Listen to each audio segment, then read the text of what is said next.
Alright guys, per request from a douchebag, I am going to play Gnar support. Gnar support. Alright guys, that's it for this video. I'll see you guys in the next video.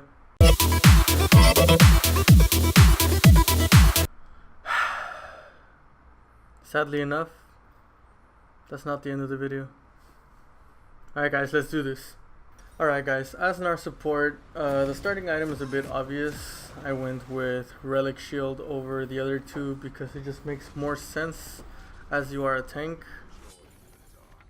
Yeah, you could poke with your Q with Spell Thieves and get money, but just Targon's gonna work overall better in the lane than the other two, so that was my choice of starting item.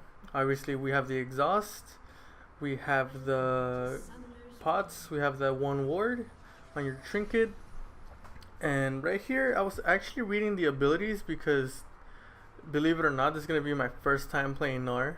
I actually bought the champion just to make this video, guys. So as terrible as an idea as this sounds, Gnar support, here we go. Let's go ahead and start with this shit.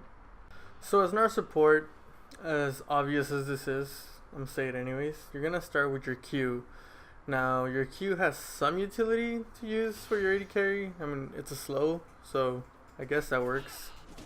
Now it is imperative that you catch the boomerang back to get that cooldown, because right now in the beginning of the game, the cooldown for that boomerang is pretty high, and it's even higher if you don't catch it. So you're not gonna get as much utility from it as you would if you actually catch it. So I definitely recommend catching that shit. I mean, I recommend not playing Gnar support, but if you are, if you're garbage like me, then just catch your boomerangs.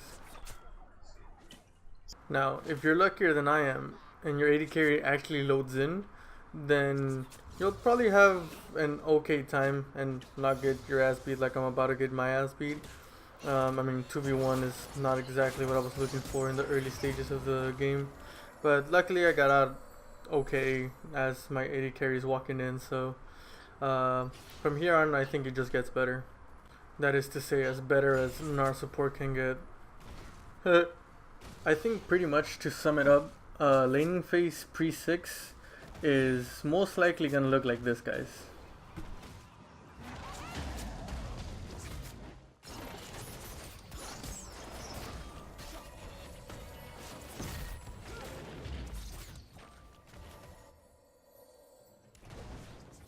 Your trades are terrible, you end up on the losing side, your Mega Gnar goes away, you're completely useless to your AD carry, and of course, since Gnar support's not good, this is pretty much what happens to you, even if they have a Twitch AD carry. I mean, a Twitch jungle. I'm so used to him being AD carry. The only good thing that came out of that was that I actually got that kill on Twitch, but apart from that, don't do Gnar support. Good job, guys. We finally reached level 6. Don't get too happy. Now you gotta fill up his rage bar in order to access his ult, which is the hardest form of CC that he has. Now, isn't that fun? You have to harass them with your Q and auto attacks in order to build the rage bar, but I'm pretty sure they're not gonna let you do that. I mean, especially when they gank. Yeah, I might have turned Mega Gnar, but with all the CC, you see, I couldn't even ult. That is so garbage. At least my AD carry is okay, right? That's a plus. Sadly, it's not as easy as it looks. Yeah, you gotta build up the rage bar, but you also gotta learn how to manage it. I mean, you gotta turn into Mega Gnar at the exact moment that you're gonna engage, or else, I mean, if you're caught as regular Gnar, you're not gonna do anything. And then if you turn Mega Gnar too quick, then you just turn back into Little Gnar and you're done. You wasted your Mega Gnar on nothing. As you can see in this next team fight, I actually didn't build up my rage fast enough, so I couldn't do anything for my AD carry. And then by the time I turned Mega Gnar, it was way too late. We had already stopped fighting and they had disengaged, so yeah, this pretty much shows the garbage laning phase of a support Gnar. I mean, support Gnar, don't do it. Are you guys interested in seeing how good support Gnar is? Well, watch and learn, my friends.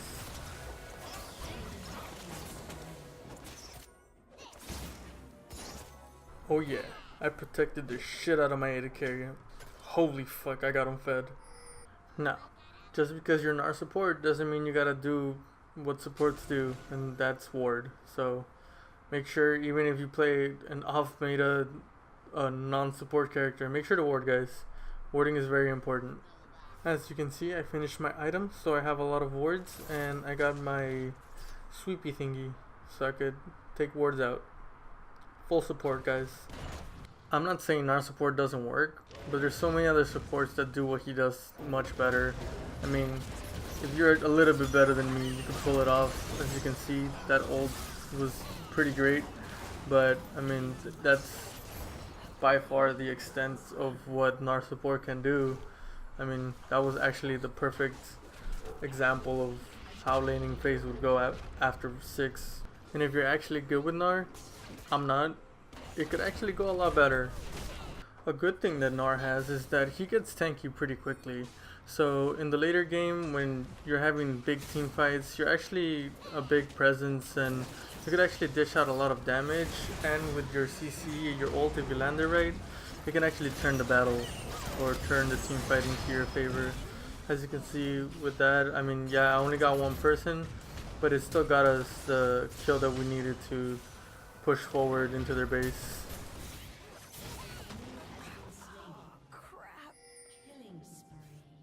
Alright, I'm actually going to take this moment to talk about Gnar support build. Now, I'm going pretty standard stuff. I mean, you finish the ward item because obviously as a support you gotta ward everything, because in lower elo, which I am, people don't ward, so you wanna be the bigger man and actually ward.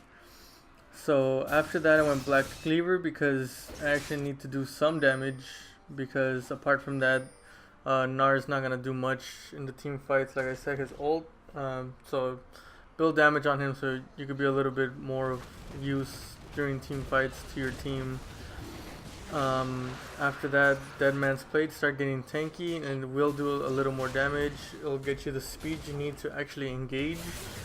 So Dead Man's Plate is actually a good option.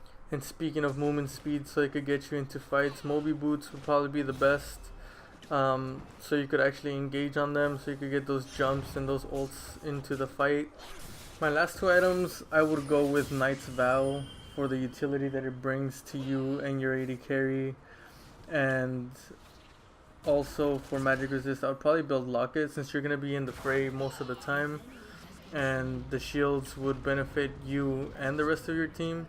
So that would probably be my full build. The Relic Shield built all the way up to get the wards. Black Cleaver, Dead Man's Plate, Knight's Vow, and Locket of the Iron Solari. That would be my full build. I don't know if it's ideal or if it even works, but that's what I went with. Or I don't even know if I got to finish the build, but that's what I went with, and it worked out great, so that's what I recommend. Actually, my biggest recommendation for you guys would be don't play Gnar support, please. We have reached the end of the video, thank God. And I'm gonna take this time to let everyone know that I will be switching up my channel a little bit. I'm gonna start focusing more on my main role as support, and I'm gonna bring out more support videos and maybe, you know, have some fun with it, like this one. Just do someone who's not a real support and just kind of try to make it work. And I'm also gonna upload videos where I'm actually playing a real support. That way, if someone is new to the role or just wants to see how other people play the role, they can see my videos and they can see how I play the support role. You know, there's little key differences that everyone has. I usually go watch other support players play, so to see what I'm doing wrong, to see what I could improve on. So I think I'm gonna focus my channel more on support now. I might still do some of my other videos where I'm just messing around saying dumb shit, but for now I am gonna move my focus more on support, and I hope you guys support me in this. I want to thank you all for actually watching the video. I know most of you don't even get to this point towards the end, but if you're one of the few, thank you so much. And yeah, that's pretty much it. And please, for the love of whoever you pray to, don't play Gnar support. I just After watching this, I know I won, but please, please don't play Gnar support. I hate you.